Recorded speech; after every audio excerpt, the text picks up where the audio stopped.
আজকে জামাতে ইসলাম যে কথাটি বলেন আমি তাদের বিষয়ে বলতে চাই না।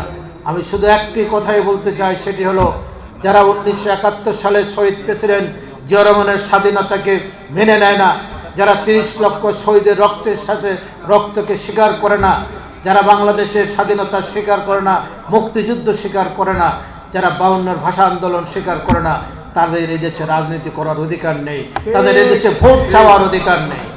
তাই আজকে জাতি দুই ভাগে বিভক্ত, এক পক্ষে স্বাধীনতার সপক্ষে শক্তি, আরেক পক্ষ হচ্ছে স্বাধীনতার বিপক্ষের শক্তি। আওয়ামী লীগও যেহেতু আওয়ামী লীগ এবং জামাত একসাথে 96 আন্দোলন করেছে, 86 আন্দোলন করেছে, এবং আপনারা দেখেছেন ডাক্তার শফিক 5ই আগস্টের পরে বললেন যে আমরা আওয়ামী লীগকে মাফ করে দিলাম, ঠিক কিনা? আপনাদেরকে মাফ করে দেওয়া কারণ আপনাদের সাথে ঐতিহাসিকভাবে আপনাদের একটি সম্পর্ক আছে, ওই সম্পর্ক রক্ষা করে আপনারা এখন বাংলাদেশি পিয়ার নামক একটি বস্তু নিয়ে এসেছেন। আমাদের দেশের মানুষ পিয়ার কাকে বলে চেনে না, এই উপমহাদেশের কোনো মানুষ চেনে না।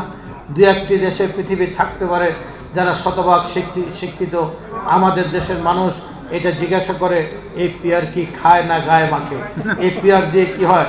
আপনি ভোট দেবেন, এই মাহবুদ্দিন খোকন আছে নাকি? আপনি ভোট দেবেন ধানের শীষে ব্যারিস্টার মাহবুদ্দিন খোকনকে, আর নির্বাচিত হবে গিয়ে আপনার ওই খাগড়াছড়ির কল্পরঞ্জন চাকমা। এটা হয়?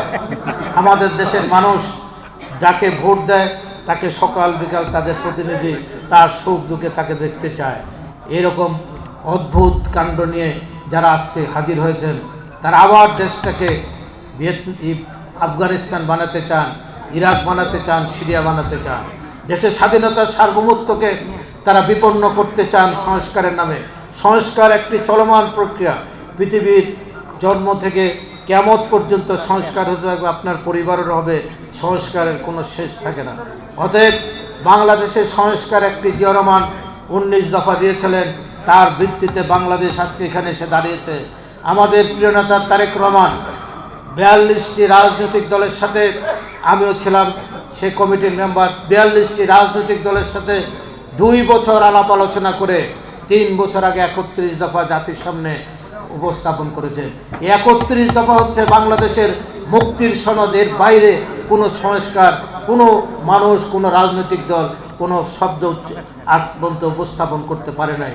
এর চাইতে ভালো সংস্কারের প্রস্তাব বাংলাদেশে কোনো রাজনৈতিক দল, কোনো জোট আজ পর্যন্ত আনতে পারে নাই। অতএব বাংলাদেশের মুক্তির সনদ হচ্ছে আজকে